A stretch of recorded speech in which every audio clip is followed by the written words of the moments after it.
when the floodgates opened, they opened because we had been pushing so hard. And first deal closed, it was from a DealMachine postcard we sent. First deal was 11. Second deal was $5,000. The third deal was a mother load. It was $105,000. Wow. A postcard. And then now we have cash. So now we're instantly cash buyers. So from that third deal we closed, within 60 days, we had acquired like 10 units. We used that to buy two fourplexes, a couple single family homes. And now because we're actually can buy, right? Because we got some cash. The DealMachine REI Podcast. Everything you need to know to get started in real estate investing.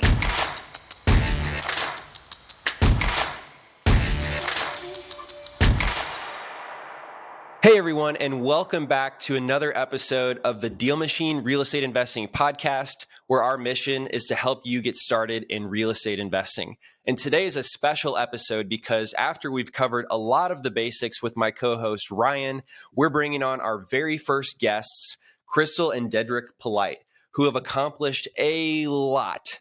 And for that reason, I wanted you guys to start by telling us, how did you meet? How did you meet? That was such the beginning part of accomplishing so much together. And I think a lot of it has to do with finding the right person. Well, first off, I want to say thank you guys for making us your very first guest. Yes, it's an honor. Truly appreciate you guys. It's so much of an honor because we literally started with you guys in this app. So it does not, go over our heads. We really appreciate you guys for this. How did we meet? Did I meet you or how we meet? That's you want to talk about, first of all, your background, what you were doing before you met me? Well, before I met him, I was living my best life, right? I was really doing my thing out in these streets. Oh, you was living your best life. I was living my best life. There has to be another level beyond best life. Right, I was living my best life. And then when I met you, it was like my best life. Okay, good recovery. Right. Before I met him, I was literally still an entrepreneur. I had maybe 3 jobs. You graduated college, you're working 3 jobs. And you were single with no kids working 3 jobs. Yep. And that's what baffled me. Right. And it was more so because of my goals, right? I had very lofty goals as an entrepreneur. I wanted to make sure that I started early trying to get on the right track of starting my own business. So then one day I stopped at a gas station and ran into this gentleman. Yep. So what were you doing? Was there a before me? I don't even think there was a before. There was a before. It wasn't as glorious. Okay. I met you. Well, tell it. But no, I grew up in Boston, Massachusetts. Went to a private high school on a full academic scholarship. But I grew up in the hood. Neighborhoods plagued by drugs, gangs, all that stuff. But my school took me out of the hood every day. So I got to see a different world. Ended up getting a full academic scholarship to college. And I just followed the path that my parents told me to do. They told me to go to school, get good grades, and get a good corporate job and get benefits. And that's your key to success. I did that, and I got into pharmaceutical sales coming right out of college. And I just realized that when looking at the people who were 40, 50, 60, I didn't want to be like them when I was, not that they weren't successful or upstanding citizens. It's just I didn't want to live the lifestyle they were living. I always wanted more. So I was more of an entrepreneur before I met her. I had a bookcase full of books on investing in business and this and that, but I would read about it and write notes about it, but I would never take action because I had fear. What if I fail? What if I fall on my face? What if I get rejected? So I would never take the leap until I met her. So that fateful day, we're both in our late 20s. We met, we exchanged business cards. When I met her is when everything changed because she was a serial entrepreneur. So she didn't have that fear. And when she looked at me and my background, she was like, why are you not an entrepreneur? And don't get me wrong. I had side hustles. So I was doing all types of MLMs and network marketing things, trying to get out of the rat race. I did about 10 different MLMs from selling vitamins to selling energy drinks to selling insurance. None of it worked, right? Made a little money, but none of it worked. But again, when I met her, she really kind of fueled that fire, and that's where it started. And for those that don't know, MLM's multi-level marketing, right? Network marketing. So a friend calls you up like, hey, listen, I want you to come to this networking event at a hotel or come to my house for a private business meeting. It's a multi-level marketing Got it. type thing. Not that they're all bad, but I didn't achieve success in that industry. Got it. Right. And I got invited to a couple of them. Then I told my friends, if y'all ever invite me to another one, we will no longer be friends. Oh, shoot. You just rude. I did. I was like, listen, I'm coming thinking I'm going to a networking event. And then I sit down and a whole pitch. And I was like, wait, I thought we was networking like with businesses and stuff. And then it's a pitch for MLM. And for me, it wasn't me. I am an entrepreneur where I want to own a business. It's been that way since I was 4 years old. It was never to work for someone else, which is great. But for me, I had to own my own company. So when I met him, I told him, I said, look, this is great, but we ain't doing no MLMs. We're gonna do a real business. A real business that we own and can scale. So when we first got together, our very first 2 months in. We'll talk about our first date. Our business meeting. Okay. You saw him at the gas station. That's where we left off. Right. Yeah. So I'm at the gas station, exchange business cards. Then Wait. Was it to buy a candle or to buy Tupperware? No, it was just exchanging business cards. Right, I'll just I was wearing a clarify. suit and tie. I had my company He car. looked good. He looked good, Dave. She looked Yeah. good as well. So you wanted more than networking. No, right. But I did that strategically. Okay. Because we could have easily put our phone numbers in each other's phone. But I did it strategically by giving him my business card because I wanted to see where his head was. He had a business card and he gave it to me and I gave him mine. And that was just to let him know, one, we're on the same playing field. Two, I'm about business at the end of the day. I already knew the attraction was there. We knew the physical attraction. Right, he was fine, and I love a man in a good suit. But at the end of the day, I wanted him to know that there was more to me than a cute smile and a fat ass, right? So here you go. We literally went on our first business dinner date, I guess is what you're going to call it. I thought it was a lunch date, but it turned out she was interviewing me. So we sat down, we exchanged pleasantries, and then she starts grilling me like, all right, what's your 5-year plan? It wasn't like I was What's your 3-year plan? What's your credit score? And I'm like, whoa. But it wasn't off-putting. It was actually kind of refreshing, right? Because most females I met, you're not talking about that type of stuff, especially not on the first date. So I was like, wow, she's beautiful and she's ambitious and motivated. And I'm like, that's what I'm looking for. Is someone that I can build an empire with. So I started asking her, what's your 5-year goal? What's your 3-year plan? What's your credit score? Yep. Right? Who had the better credit score? Oh, he did for sure. Because I asked him, I said, what's your credit score? He was like 810, 820, something like that. He was like, well what's yours? I said 540. No way. He was like, what? And the look on his face was like, you gonna ask me mine knowing yours look like that? But I said, absolutely. I said, look, I'm building mine right now. I can't be building both of ours. Somebody got to the honesty was refreshing, actually. Somebody got to come with the good credit, right? And at that time, I was literally rebuilding my credit. That's why I asked, because I'm not going to rebuild mine and yours at this point in my life. You'd have had to catch me. He'd had to catch me about 3 years ago. Right now, I was on go. And I said, I need someone to come with the Halle Berry credit, right? So he said his. I said, okay, that works for me. But I was about being upfront and honest. I said, hey, listen, how long do you plan on living in Boston? He was like, well, I never really thought about it. I said, okay, well, anyone who's going to be with me has to be willing to move in the next 3 years. I won't be here past that. He was like, oh, shoot. Okay.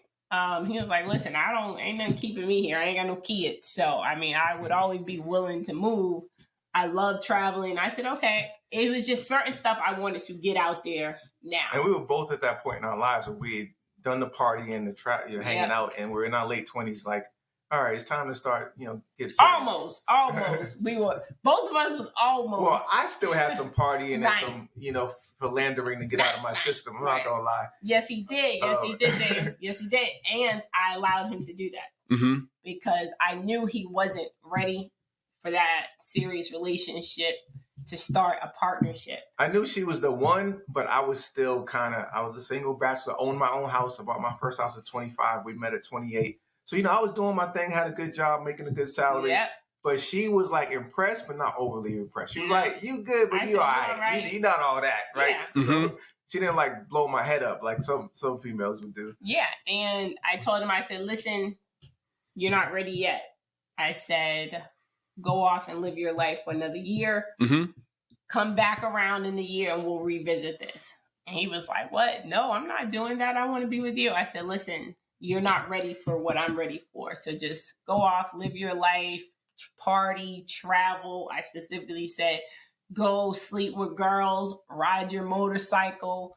I said all of that. I said, repeat that last part again. I said, no, go sleep with some females, right? Said, get it out your system. All of that. I said, come back in a year. And if you're still interested, we will revisit it. Mm-hmm.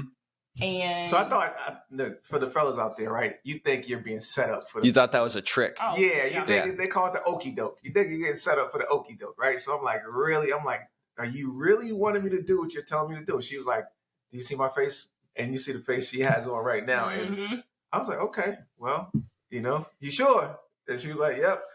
And she was like, yeah, we'll revisit this in a year. And that's exactly what happened. After a couple of weeks of him steady calling me and me ghosting Well, him. when I was finally ready, about a year later, I started reaching back out to her, and she ghosted me. She wouldn't take my calls. And it turns out that she was actually in a relationship with someone else. So I'm like, I actually tricked her into picking up my calls because I kept calling her. She wouldn't answer. So I called her like 3 a.m. and she must have been groggy and she woke up and answered accidentally. And I was like, why you been dodging me? Like, talk to me. And she was like, oh, okay, I'm sorry. I was like, look, just call me in the AM. He knew I had 3 jobs, I was like, look. She made the mistake of picking up the phone. And call me in the morning and we'll talk. And then when we talked, then I saw, okay, he's ready. We had been together like ever since. Yeah. Literally. Never get rid of me ever since. Day one, he had gotten fired we got together and maybe within 2 months you had gotten fired, right? Yeah, I got fired from my job at HubSpot. Yep. 2012.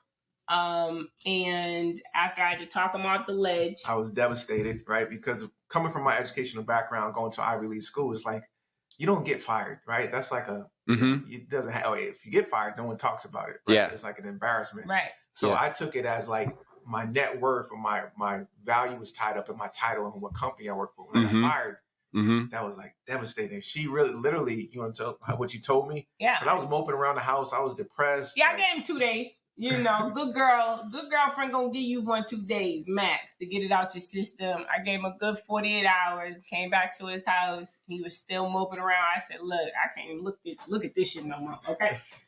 I said, look, the job lost you. You didn't lose a job. You lose that job. And don't ever allow a job to tie your self-worth into your net worth. I said, because you are more than that. I said, you got to look at this as a blessing. God is now giving you the opportunity to be able to do what you want to do. You've talked about nothing but real estate. You got 1 million damn real estate books, CDs, VHSs, tapes. Seminars and everything. I mean, I never took action. Everything you could think of for the past 20 years in regards to real estate, anyone who's taught it was on his shelf. And that's what he talked about. And he wouldn't get no younger. And I don't do a lot of talking. If it's something that I want to do within 24 hours, I'm doing it. I don't care what it is. So for him, I had to change his mindset. And I said, look, take this as an opportunity to go ride your motorcycle, clear your head, and find out what Dedric Polite wants to do. What is his true passion in life? And working for someone else ain't it. I said, don't worry about your bills. Don't worry about any of that. I will hold us down. You go and find your true passion because that's the only way you will be able to lead us both. He said, no, don't worry about it. I said, look, it's already done. I wasn't asking you. I was telling you, go and find your true passion. Don't worry about the stresses of life and bills and stuff when right now God is giving something much bigger, a much bigger assignment to you. So he literally within, I'm going to say maybe a week, he had already had an LLC form, DedricPolite.com. He had branded himself in marketing coming off of HubSpot. He had already gotten an invitation to speak at Harvard Innovation Lab. He had already started to get clients. And then within 2 weeks, he had found Airbnb and was like, yo, I found another way we can make some money. This is in 2012. Right. Airbnb had only been out maybe 2 years. He found Airbnb. He said that was our first real estate venture. First real estate venture together. So we were dating. I had a house, a 3-family house. I lived in a ground floor unit, rented out the top 2. And she had an apartment nearby, but she was always over my house. Mm-hmm. And one of my coworkers at HubSpot, he would go to New York every weekend. He would brag about, oh, I went to New York, but I had somebody stay in my place and I made like $500 on my trip to New York. I'm like, what are you talking about? He's like, there's this website called Airbnb. You can rent out your apartment or rent out your room. I was like, oh, okay. So I went to her. It's like, hey, are you open to renting out your apartment since you're already at my place so we can make some money? Because I'm unemployed right now. Yeah. We need some money. And she was like, well, I was like, no, hold on. We can't do that because your brother's living there. Mm. And she was like, hold up. I said, he was living there. She called him. And literally she was like, right in front of him, called him. I said, look, you got 2 weeks to move out. He ain't paying no rent. He ain't paying no utilities. He was just crashing. I said, you got to 2 go. weeks. And he was like, oh, no, I'll start paying rent. Too late. I already got it rented. Within 2 weeks, he was out. We had turned the entire apartment over and put it on Airbnb. Nice. Within 4 months, we had made like $60,000. Oh my gosh. And her rent was like $700 a month. $777. Oh my gosh. Are you serious? In 4 months? Yeah. So it's like $20,000 a month? Yeah. So what we were doing is a lot of people who were renting from us were students at like Harvard, and they were coming MIT. They were coming in with full families to take classes there. So we were charging them, and you got to know this is Boston. So we were charging them a premium because they were coming in with families. Yeah, the location. And we were literally dead smack in the middle of the city of Boston. So on Airbnb, you can raise the price per person that's booking the place, right? You can raise it to additional people is more money. Exactly. And got it. They were doing month stays. Got it. So yeah, and that showed me the power of taking action. Because I'm like, all these years I dreamed about having success in real estate, and I told her about it, and she thought about it for about 10 seconds and said, let's do it. Mm-hmm. Next thing you know, we're buying furniture, we got it listed in his book. I'm like, oh shit, we took action and this shit actually worked. Mm-hmm. Yeah. And it was about 6 months we had made around 60 because we paid for my mother's wedding, and that's when we were in cash and ended up coming back. That's how we ended up back here in North Carolina as well. So from there, that's when my husband was like, yo, he kept talking about this wholesaling. And the very first person he found was Nasser. Okay, and what is wholesaling for those that don't know? So wholesaling houses is literally getting a house under contract for a wholesale price. This is after you find a motivated seller, someone who doesn't want to sell. They absolutely have to sell fast. They need cash fast. So you get that property under contract, and then you actually assign your contract over to another investor who has cash, who's looking for a deal. Maybe they're looking for a rental property, looking for a fix and flip, and you assign that contract to them for a fee. Mm-hmm. And how much can you charge for that fee? It varies. It depends on what you get the property locked up under contract for. But, we've made on the low end $2,000 from a wholesale fee. On the high end, we've made $105,000. Wow. Big range. Yeah, so there's you can do very well wholesaling houses. So you went from Airbnb your apartment. Yep. And then you started wholesaling because you met Nasser. Well, I didn't meet Nasser. So we moved to North Carolina 2013. Fast forward a little bit. I'm working for a software company doing software sales and RTP. Hated it, right? Just wasn't passionate about what I was doing, what I was selling. Always still wanted to be an entrepreneur. She was working from home in Burlington. And again, trying different businesses. We tried selling weight loss pills on Amazon. We tried drop shipping. We tried a lot of stuff, right? Selling garments and you name it. And I kept hearing about this wholesaling thing. So Nasser, right? I would see this guy on YouTube talking about wholesaling houses, and he's like, I made 10,000, made 20,000. And I'm like, is this even real? Like, it sounds like a scam. Like, how can you don't got no real estate license? How you flipping a house and you just assigning the contract? It didn't make sense. And I never met him, right? And then I think we saw Max afterwards, and I'm like, this is another dude that looks like me, talks like me, who's in North Carolina doing wholesaling. So we actually went to Max's meetup, and we met him in 2017, 2018, and he was teaching wholesale. And we sat down and told him my background. He was like, oh, you guys are going to kill this. Like, all you got to do is just do it. Like, I'm doing it, making 30, 40K a month. So that was kind of one of the catalysts as well. Mm-hmm. Yep. And then from wholesaling, he had kept talking about it. So I was like, yo, let's just do it. I formed our LLC. In 2017. Yep. 2017. We joined the Mastermind. Yep. What is a mastermind? So a mastermind is a group of individuals who have similar goals, right? So you can join a weight loss mastermind. If your goal is to lose 30 pounds, joining a group with 10 other people who have weight loss goals, you're going to achieve your goal faster because you're in a group and you're holding each other accountable. Got it. Versus if you're trying to go it alone and you're trying to lose that 30 pounds, it's a much harder battle than if you have other people that are holding you accountable. You're cheering them on, they're cheering you on, you're sharing best practices. Hey, here's what I do with my diet and my meal prep. They're sharing with you. Yep. So you joined a real estate mastermind. Had you done your first wholesale deal yet when you joined? No. We had paid a coach $5,000 to teach us how to flip houses. After we paid that money and we did a 3-day seminar with her, we realized we didn't have the cash to flip houses. So she was like, you probably want to do wholesaling to build up some capital so you can actually buy property. Actually, our goal was to buy and hold from the outset, but we didn't have cash to even buy a rental property. So she was like, go to this conference in St. Louis, REI Black Book, learn marketing. You need to learn motivated seller marketing. Learn that. And we went to the conference. They offered us an opportunity to join their mastermind. Got it. Yeah. So how did you go from there to actually doing your first wholesale deal? Because we came back. Now, we had been trying for over a year. For about a year. We had gotten close, gotten a couple properties under contract, fell out of contract, lost earnest money deposits, like you name it, right? Learned all the things that you shouldn't do, all the different ways to get scammed while doing wholesaling, right? We literally learned it all. And we started out cold calling. Yeah. We had a team of cold callers making thousands of calls for us, and we were getting leads in, but we weren't converting them to getting under contract, getting them sold. And I think during that process, you found... first we were going back and forth to the quarterly meetups for the mastermind. And we were like the only ones still with no deals. Everybody's like, I just flipped 40 houses. I just wholesaled 200 houses within 3 months.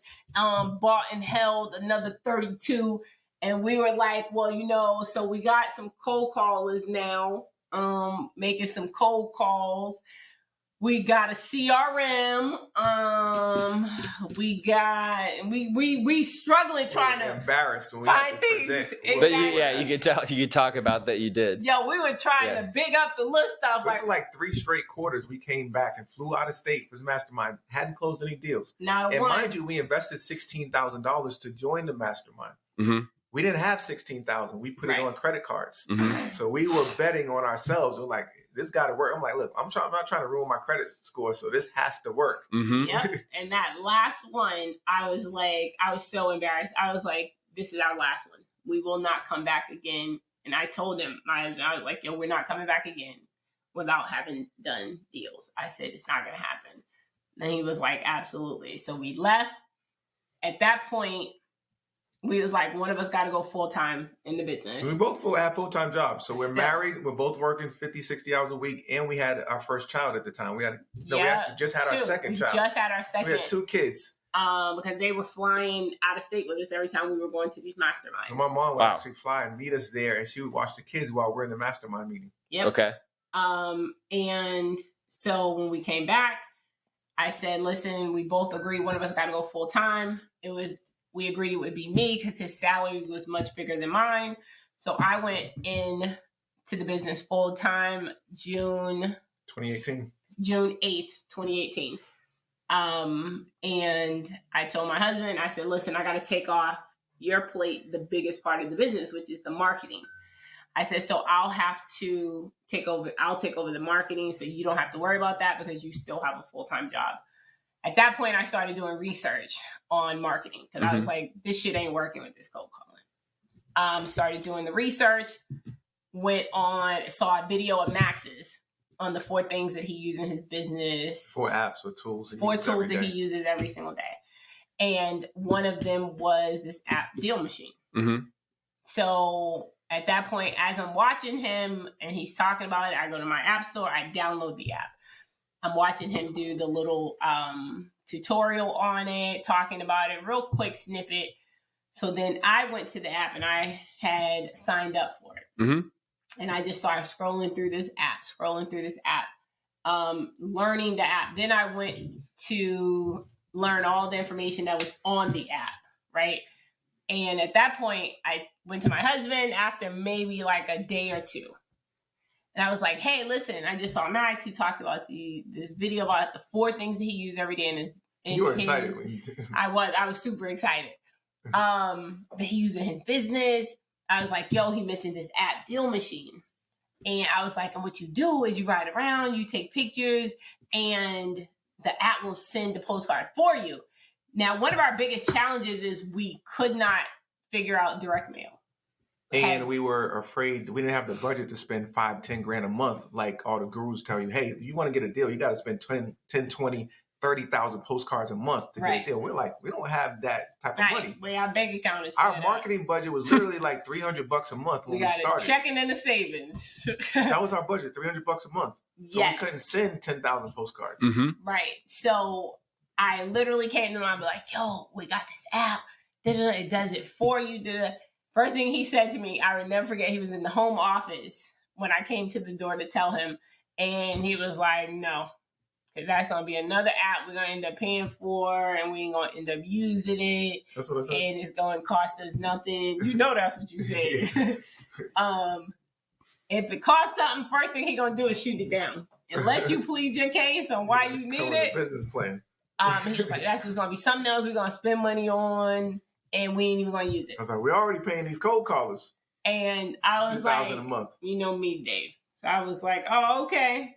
And she just kept on using it. Didn't even say nothing to him. He, all of a sudden, we're driving around, and I would keep telling him, stop, let me get this picture, let me get this picture. Stop, let me get this picture, let me why get this do you picture. keep asking me to pull over and stop? And she's like, I got to get a picture of this house. I have no idea what she's doing. I'm just getting annoyed, like, trying to go to Walmart, and you keep saying to stop. And I'm literally, everywhere we go, I'm just adding pictures. So then I told my mother, I said, listen, I need you to drive for me. She was literally our first deal finder. I said, I need you to drive and upload properties. She's retired, so she ain't got nothing else to do. I said, look, I'm going to pay you a percentage of every house. She was like, bet. So she would literally watch our kids during the day. When we got off, then she would go and drive for dollars for me in the afternoons and at night. Then, unbeknownst to me, of course, she done got all my uncles and stuff to drive as well under her. Really? She was like, look, I'll give you a little percentage. Yeah, but she was building a multi-level marketing system under your real estate business. That's where I get it from, is her. So all of a sudden, within, I'm going to say 60 days,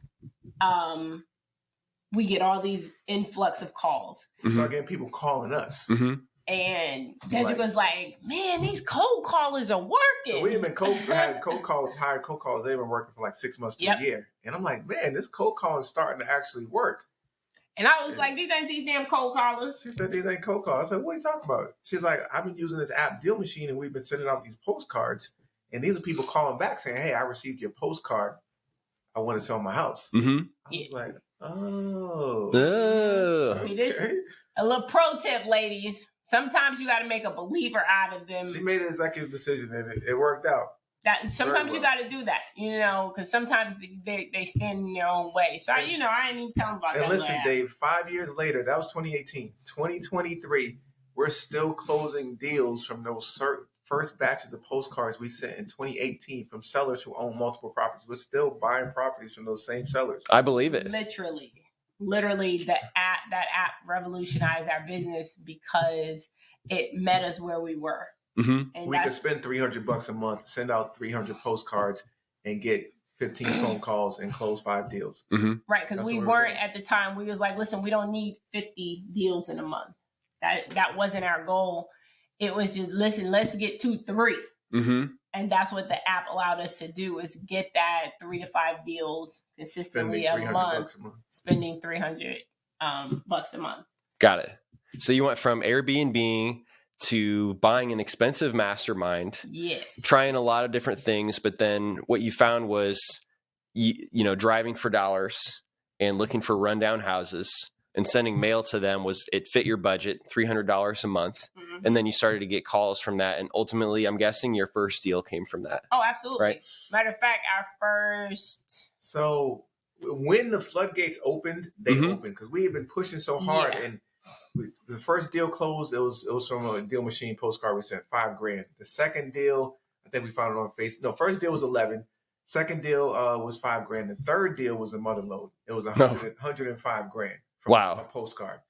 And then now we have cash. So now we're instantly cash buyers. Mm-hmm. So from that third deal we closed, within 60 days, we had acquired like 10 units of buy and hold units. Yep. Really? We used that to buy two fourplexes, a couple single family homes. Like we use that now because we're actually can buy, right? Because we got some cash. Yeah. So were you using that money as down payments on getting like a traditional mortgage on like a 4-unit? Exactly. Stuff? We use Okay. that money as Cool. we went to the bank and say, listen, we got a 4-unit apartment. We want to buy, renovate, and rent out. They say, okay, what is the value? Do an appraisal, give us 20%. So we use, I still have my day job. That's why I kept it strategically. Got it. Yeah. So you had your So that's a W-2 pro tip. income. Like when you guys are getting into wholesale and flipping houses, say you make 10, 20,000 in your wholesale, your first few wholesale deals, congratulations. Don't quit your day job right away. Strategically use that day job. You want to have a consistent 6 figures coming in consistently before you quit your day job. So we had made millions before I ever quit my day job because I used that strategically when I went in front of the banks. They're like, okay, you make a 6-figure salary, you've been doing this 20 years, we'll give you a loan, no problem. So when that first deal came about, how did you analyze it to know that it was a good deal? Because even to this day, I was looking at an 8-plex and I've never even bought one of those, but it kind of tripped me up because I wasn't sure if I was analyzing it properly. So I was like stumbling over my conversation with the seller when they were asking me questions. So how did you know that you could take this, put this deal under contract and that was the right price? That's a great question. First of all, for rental properties, the rule of thumb is always the 1% rule. So if you're looking at an 8-plex and they're asking $800,000, right? How do I know if that's a good deal, bad deal? Is it a high price, low price? 1%. So you want the rental income that it generates on a monthly basis should equal at least 1% of the asking price. So 1% of 800,000 is 8,000 a month. If it doesn't meet that threshold, you're going to have a hard time cash flowing that property. So if the rent is $4,500 a month, they're asking 800,000, I'd say no, because you're going to probably lose money on that, have very little cash flow where it's not worth it. Now, if it's 800,000 purchase price for 8-unit and the rent is 11,000 a month, it surpasses the 1% rule. So you're good. So that's how I look at rental properties. Got it. Now, when you're looking at flips, so for example, our first deal right on Carolina Avenue, they were asking like 70 grand. The after repair value was like 130 and it needed about 30,000 in repair. So I'm like, okay, decent. You're getting it at about, 50, 60 cents on the dollar, but can we get it deeper? Because I knew that the lower you can lock it up under contract, the higher the likelihood you'd be able to find a cash buyer that would come and buy the rights to your contract. So it took us 8 months to negotiate with the seller. Yeah. So 1% rule makes sense. If you buy $100,000 house, you want to actually make sure that it rents for at least $1,000 a month. Right. And then the thing that trips people up often is the repair costs. You've never done repairs and it can be really intimidating because you're like, well, shoot, what if I'm wrong? Then I'm going to lose money. Right. So how we approach that, and again, is definitely understandable. Listen, I don't have a construction background. My wife says she tries to keep me far away from hammers and nails and stuff because she thinks I'll hurt myself, which I probably will. But I've walked enough properties to be able to now estimate repairs. Didn't happen overnight. So the first thing is you want to walk properties and you want to walk the property with the contractor. When you do that, you want to ask them, hey, if I was to put a new backsplasher here, what's the cost? We're going to put up new cabinets. How much is it to hang? So you start asking questions and you notate those, and over time you'll learn. Another rule of thumb is you can do it by $1 per square foot. So depending on what city you're in, if you're in Indianapolis, mid-tier remodel is going to cost a certain dollar per square foot. Right? It's probably going to be similar to North Carolina, but if you're in LA or Boston, those are more expensive cities. So instead of $50 a square foot, which it might be in Middle America or in the Sun Belt, it may be $100 per square foot. So you got 1,000 square foot house, $100 per square foot. Your rehab is going to be 100,000 roughly. Got it. So you could rough numbers. You could talk to other investors, perhaps at a meetup, and see what dollar per square foot they would use for estimating something like that. Yes. Yeah. Exactly. Got it. That's a great way. But back to your question is, how do you know what's a good deal? Right. That's always $1 million question. So we actually use a software where you can plug in six to 10 data points. From what is the after repair value? How much is the purchase price? What's the estimated repairs? You put in a few closing costs, selling costs, and holding costs. And then if you're buying in cash or finance, and the software actually spit out what is your maximum allowable offer. And it'll even you can put in a profit margin. So, hey, Dave wants to make $40,000 on this flip. The software will tell you, you can't pay more than $100,000 if you want to make $40,000, right? Now, if you want to make $30,000, right, you got to get it for a little bit more, a little bit less. So yeah, there's software out there for that as well. We can put the link in the description as well. Cool. All right. Next question for you is, if somebody doesn't have a rental property yet, you guys have a lot of rental properties. How many rental properties do you have? Right now, we're at over 70 units. Okay. At over 70 units. If somebody's looking at a property that's going to actually meet the 1% rule, what kind of performance would they actually expect on that property? You know, because the unknown is like the management fee and maintenance, or if there's going to be an eviction. Like, how could you help them figure out what they should expect for a rental property? Yeah, so for a rental property, again, don't believe anyone who says your rent is $1,000 and your mortgage is $600, so you're going to make $400. That's not true. That's a lie. That's not your cash flow. You have to account for other things. Property taxes. You always got to pay property taxes, or the government will take your property. Home insurance. If the house burns down, you want to be made whole. But also, most people don't account for vacancy. You got to expect, we typically set aside 5 to 10% for vacancy. Even if the house is rented when you buy it, when that tenant moves out, it may take a month or two to get it painted and get it back, a tenant back in there. So you account for at least 1 month of vacancy per year to cover yourself. Maintenance. Every house needs maintenance, even if it's a new construction. Repairs. So those type of things is what most people, when again, they say, oh, well, the rent is $1,000, my mortgage is $600, I'm going to make $400. Actually, you might make $100 to $200 if you're lucky, if nothing goes wrong. And we all know if something can go wrong, usually it will. So that's why, again, we've kind of transitioned from single family rentals. We've turned a lot of our single family rentals into short-term rentals to boost the cash flow. And we've sold a lot of our single family rentals and actually bought mobile home parks and apartments. Got it. We've also transitioned even a lot of the single families that we take down now. We don't take any of them down where we keep them in our portfolio as single family homes. We typically do rent to own on all of them now. So how do you do a rent to own? So rent to own is literally renting a house with giving the person the option to buy it. So for example, the house is a $150,000 house. Standard rent is $1,000 a month, but this person, they would love to buy a house, but they can't afford a mortgage, or maybe they don't qualify.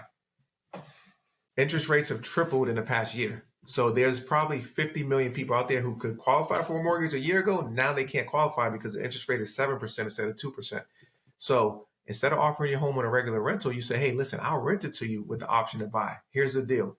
The rent, instead of $1,000, is going to be $1,200 because you're getting the option to buy. So you can charge a premium rent because you're given the opportunity to buy. I'm going to give you a 2-year lease. So you have 24 months to get a mortgage or qualify for a mortgage. And when you qualify, you can buy it for $165. So you get a little premium on the price as well because they're renting with the option to buy. Now, if that person doesn't exercise that option within 2 years, they give you a down payment. So you can charge anywhere from about 5% of the sale price as a down payment that you get up front for, in addition to the rent, for the option to buy it. And that comes off the purchase price at the end. So that's a way you can kind of put a rental on steroids where you get an upfront option fee to give them the right to buy it. If they qualify, you get higher rent and you get a higher sale price. Got it. So do you have like a contract like that you share with people? We do. In our program, and it's really just 2 simple contracts: a standard rental agreement that everyone knows, a standard lease, and then the second one is just an option agreement, just spelling out that they have the option to buy it at a predetermined price that you agree to up front. Got it. Okay, cool. Because I'd like to see that myself. Sure. Yeah, that'd be really cool. We got you. I appreciate that. So you guys have had a lot of success, right? You created like $500,000 in equity in your first year, I think, of driving for dollars. And then I'm sure you've created a lot more equity now that you've got 70 rental properties.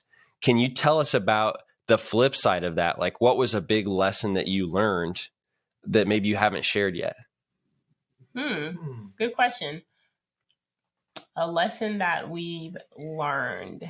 I would say a lesson that we learned is to also not to scale too fast. So a lot of people, even now, they'll come up to us and say, hey, I'm looking to see how I can scale my business. And then you start to ask more questions to them and you're like, okay, well, you don't really have a business. Why are you focused? Right. Why are you focused on scaling something that you don't have? So for us, it was see people on social media, and you see that they done got a brand new car, or you see that they'll say, oh, I got 50 cold callers and what have you. We learned early on not to scale too fast. We scaled when we hit a pain point. So when we got to a certain point in our business where we knew we had to scale because at this point it's hurting us, is when we scaled. And we've learned that when you scale too fast is when you run into the problems of overextending. Growing too fast. Exactly. Your business. So I think for us, one of the things that we've definitely learned is not scaling before you're ready. Mm-hmm. So when do you think is the right time to hire somebody, and who is the first person that you should hire? I think the perfect time to hire someone is when you start to see it affecting your business by not having that employee. So for us, when we got started, I started out cold calling. Absolutely hate. Well, we hired cold call. Well, no, we were doing a cold call ourselves. Yeah, we were doing a cold calling ourselves and first. we hated it because it sucks. And my husband's used to it. So he's cold called his whole life being in sales. I had no experience with it. I don't like nobody telling me no. You know, and you hear a lot of no's. Right. You out, that's across the board. I've never been one to like sales ever. If it's at a sales position, I would skim right through that. But I learned that I had to learn it in our business because at that point we weren't in a position to hire people. So I learned every aspect of the business. Then we got to a point where we're like, yo, listen, we have to hire someone else because now it's hurting us by me still doing something that isn't worth my time. And we both had day jobs, so it's kind of hard to cold call. No, when I started cold calling, wasn't until after I quit my job. That's why I said, listen, I'll start calling things that nature, the leads to try and, to try and take some off his plate. And move the needle for us. But it was really when we decided to scale is when it was painful for us not to scale. When I said, okay, listen, this is not worth my time any longer. So let's hire someone. Yep. Let's hire someone and get someone else in here so I can start to work on the business and not so much in it. Mm-hmm. My next question is, what was your worst deal? So our worst deal to date was, it was found through Driving for Dollars. A gentleman called us and said, hey, I got a 4-unit apartment building I want to sell. And we got very excited. And we looked it up, and it was a total beater. And we went and walked it. And he only wanted like $60,000 for it. And we negotiated back and forth. Tons of deferred maintenance. He hadn't changed anything in like 50 years. So we're like, great, we're going to buy this. We're going to put about $80,000 into it, and then we're going to rent it out, make like $4 or $5,000 a month. It's going to be like the 2% rule. It's going to be great. So we went to a local bank. We closed on it, 20% down. They were going to give us a construction loan.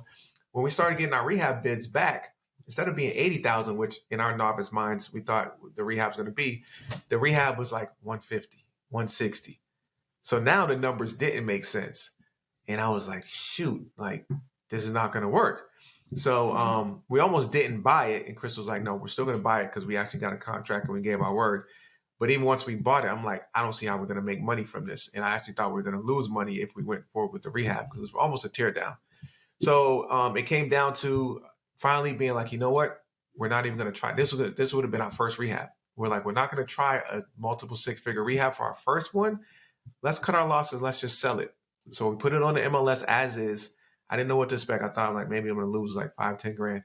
Turns out we got somebody, we paid $45,000 for it. We got someone who bought it for $55,000 as is.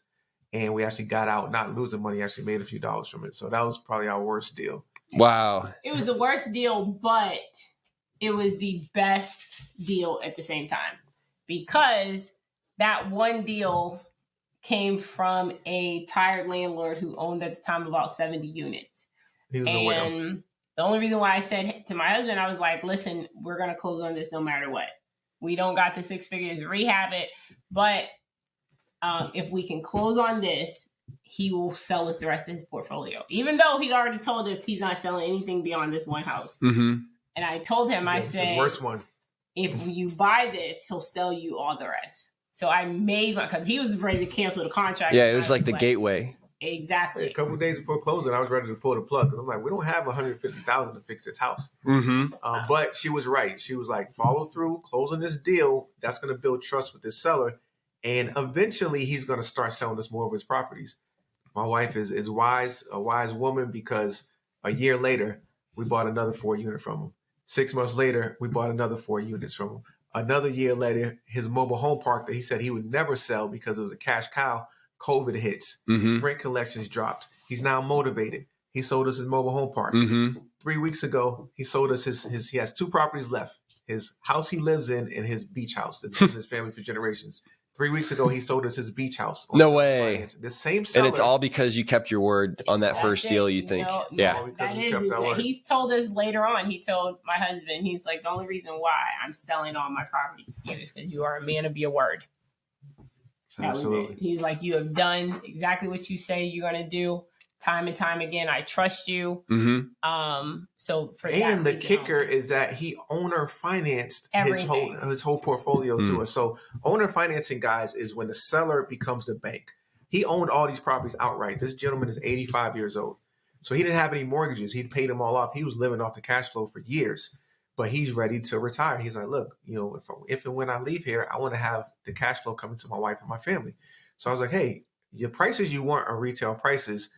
I'm offering you cash offers that you're not accepting. What if you finance it? Would you hold a note where I owe you and I'll pay you 5% down against the sale price and a monthly payment in the mail, a monthly kiss in the mail, right? Is what I call it. And he said, you know what? Let's do it. And he literally seller financed all those properties to us. They cash flow amazing because we got a reasonable mortgage payment to him, 0% interest. And the term is anywhere from 7 years. The longest one is 12 years. So that's how we built a large portion of our portfolio. Wow.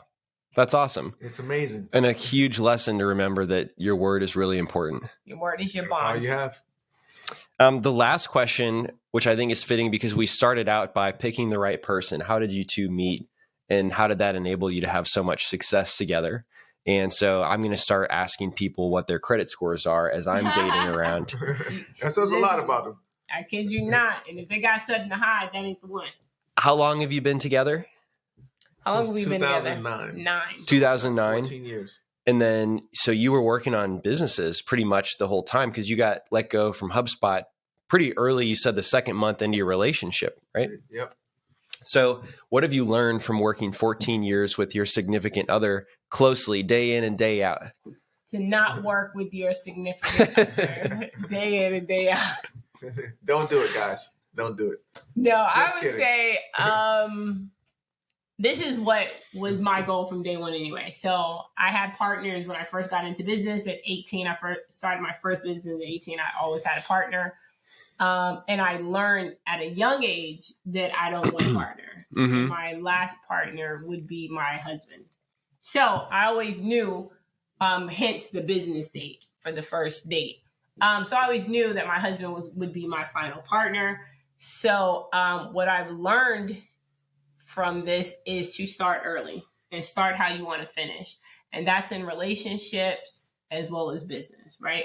I started our relationship / partnership how I wanted to finish. And that's being upfront, honest, open with each other, very transparent with each other, which allowed us to really take off a lot faster than most couples. A lot of couples come to me like, oh, hey, how do I get my spouse into the business? They're not really interested. And I say, hey, well, how long have you been together? And they'd be like, oh, like 10 years. And I'd be like, listen, did you have that conversation during the time you were dating? Well, no, not really, because I wasn't, I didn't really, think about it then, which is okay. But then you got to realize they didn't change, you did. They didn't sign up for it. Right. So it's a different way that you now have to navigate this. So for us, I started how I wanted to finish. I started with, hey, I know you look good. I know we're going to smash eventually, right? You get all that out. You know this when you look at them. Women know, so don't sit there and play and act like you don't. 2.3 seconds whether they want a man. They right. know. And a man is going to smash anyway. It don't even matter. But that attraction is there. All of that is there, right? I want to know what's in your head. And that's just the honest to God truth. So for us, I started how I wanted to finish. I started like, listen, this is what's important to me. I didn't care about his food. I wasn't planning on cooking for him anyway. Didn't care about, his favorite color. All of that was irrelevant. To me, it was your goals in life. Mm-hmm. Do you want children? Are you open to adoption? Like, I was asking real serious questions. First date, because this is what I wanted to know. He didn't have the answer. He did. So it told me then where his mind was. And I learned that we had a lot in common. And I learned that I wasn't, at the time, I recognized his potential. I didn't marry him. And I make this very clear. And I tell women, you don't marry potential, because that potential may never come to fruition, right? He may have all the potential in the world and still don't move off the couch. Mm-hmm. I married him for who he was at that moment, knowing what type of man he was. So I knew eventually he was also going to recognize his potential. It's just going to take that right woman to bring it out of him. Mm-hmm. So for me, I've learned throughout our journey is that some of us are born with it and some of us are built with it. I was born an entrepreneur. My mother told everyone that from 3 years old, I said, hey, I'm going to own my own law firm. I'm going to be an attorney. I'm going to own my own law firm. And I'm going to hire homeless people. And I was 3-4 years old. Wow. What? I've always known, and I've never wavered. Everything has been about owning a business to me. And my husband was built for it. He knew he wanted to own something. He didn't know what. He knew he wanted to be an entrepreneur. He just didn't know what kind. And sometimes it takes a person to reveal that and pull it out of people. Mm-hmm. So that for me is what I learned between us two. Working together, going in the same direction gets us there a lot faster than if I was working as an entrepreneur. He was working a W-2 job and I'm constantly coming to him for advice. Like, hey, what do you think about this? He kind of got like that 1 foot in, interested, but 1 foot out, not interested.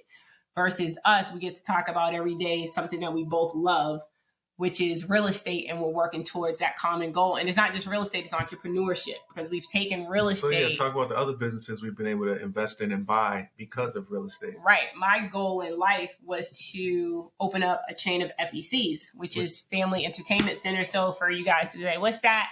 Anytime you go into a Dave & Buster's or a trampoline park, anywhere where you can go indoors and you're having family fun.